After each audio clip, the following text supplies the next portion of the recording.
আসসালামু আলাইকুম বান্ধবীরা, কেমন আছো তোমরা সবাই? আজকে আমি সারাদিনে কি কি ভণ্ডামি করি আর কই কই টই টই করি এটাই তোমাদের সাথে শেয়ার করব। তো আমি চলে যাচ্ছিলাম ফার্স্টে চাষা আমার যেখানে পিক আপ পয়েন্ট আছে ওইখানে পার্সেল ছিল, ওইগুলো দিয়ে ভাবছি যে ভণ্ডামিটা শুরু করব। তো এই যে আমাদের চাষারা যেখানে আর কি আপনি মানুষ দেখবেন না, শুধু গাড়ি আর গাড়ি, জ্যাম আর জ্যাম দেখবেন। তো এখান থেকে পিক আপ থেকে দেন আমরা শাহি মুড়িতে গিয়েছিলাম। ওদের দই ফুচকাটা এত মজা যে আমি যতবারই খাই ততবারই দই ফুচকা বলবো আয় আয় আমাকে খেয়ে যা।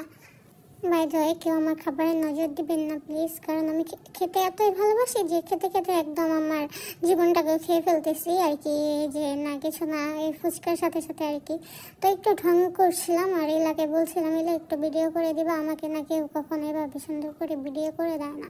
সব ভিডিও তো দেখা যায় আমি নাই, শুধু ব্যাকগ্রাউন্ডের সব ভিডিও। তারপরে আমি এলাকে বলতেছিলাম এলা এই যে আমরা হঠাৎ প্ল্যান করে এখানে চলে আসলাম, এখন যদি উল্টাপাল্টা কিছু হয়ে যায়, উল্টাপাল্টা বলতে হচ্ছে যদি খাবার ভালো না হয়। আর এই যে দেখেন মিররটা, এই মিররের থেকে আমাদের ওয়াশরুমের মিরর, বাসার ওয়াশরুমের মিরর অনেক ভালো। কি আর বলবো, এত জঘন্য মিরর। যাই হোক, এই যে আমরা তারপরে একটু রিফ্রেশিং ভিডিও বানাচ্ছিলাম।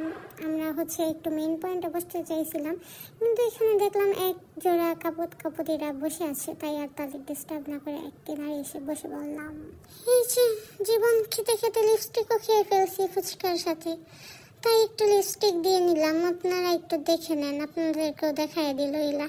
তারপর একটু দেখতেছিলাম যে ঠিক আছে কিনা, একটু ঢং না করলে তো হয় না, বুঝেন নাই।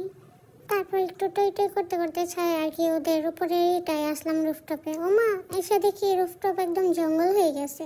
কি আর বলবো, আচ্ছা বলেন তো ইলা কি বলছে, যে বলতে পারবে তাকে একটা লজেন্স দেওয়া হবে। তারপরে এই যে রুফটপে আমি বাস ছাড়া আর কিছুই দেখলাম না, তাও চিকন চিকন বাস। তো ভাবলাম জীবনে এত এত বাস পাইছি, এগুলো থেকে কিছু না ওনাদের ধার দিলেও তো পারতাম, সুযোগে একটু নিজেকে দেখাই দিলাম। তারপর আমাদের খাবার চলে আসছে, তো এখন টেস্ট করার পালা, যেহেতু ওদের আর কি ওদের এখানে মিনিমাম 3 থেকে 4 বছর আগে আমরা আসছিলাম, আমি প্লাস ইলাও, কিন্তু দুজনেই আলাদাভাবে। তো এখন খাওয়ার পালা। তো আর কি এভাবেই খেতে খেতে আমার বললাম না জীবনটাকে খেয়ে ফেলতেছি। তো এই যে খাওয়ার রিয়েকশন দেখি, আমার ফেসের রিয়েকশন দেখে বুঝতে পারবেন যে টেস্টটা আসলে কেমন ছিল। টেস্টের ব্যাপারে আমি মনে না করি, কারণ তাহলে আমার মাথা নষ্ট হয়ে যায়। এখন দুজনে মিলে ডিসকাস করতেছিলাম যে কোন আর কি কারণে যে আমরা এটাই আসলাম, আর কি কোনো রেস্টুরেন্ট ছিল না যাওয়ার মতো, আমরা কেন এখানে আসলাম। তারপর আমরা খাবারের আর কি নিজেরা রিভিউ দিতেছিলাম যে এত ভালো খাবার আমরা কখনোই খাইনি আর কি, বুঝে নেন এটার বিপরীতটা কি।